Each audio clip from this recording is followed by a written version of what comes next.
You ever find yourself scrolling online and it just feels like total chaos? A million different conversations all happening at once, each one more intense than the last.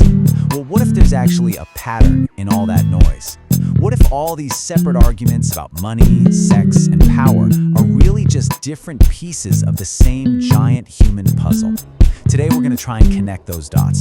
Let's see what story they're really telling us about who we are right now. Okay, so first up we've got conversations about power. Here you have actress Erokhane talking about a super famous scene from the movie Under Siege. She reveals she was never supposed to be topless, and she talks about the pressure she felt. It's a really raw look into professional power dynamics and what consent really means.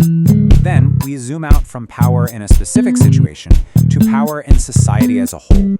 And this is a big one, the endless debate about success and class. Here you have Dr. Mike Israetel making this really controversial claim that there's a link between certain personality traits and how much money you have. The idea that maybe, just maybe, some people are wired different. And then you get something like this. A conversation about status, but with a look at the secret, unwritten rules of the game. This little piece of advice came from a high-end companion, and it kind of pulls back the curtain on a hidden world. A world where a skill like golf isn't just a sport, it's literally a form of currency for getting ahead. And finally, we pivot away from all the talk about money and status, and we land on something deeper, something more personal. Here, teacher Mia Magic talks about sexual energy, not just as this biological thing for making babies, but as this incredibly powerful force that can be used for connection and even for healing. So, what on earth is the thread here?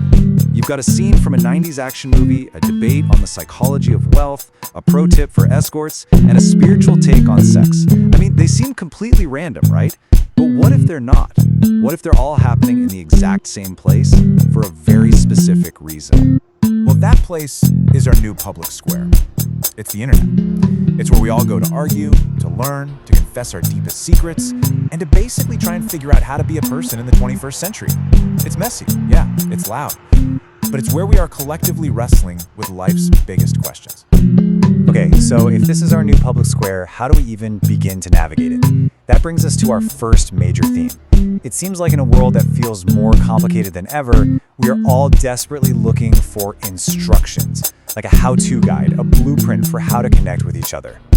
We don't really want to just wing it in our relationships anymore, do we?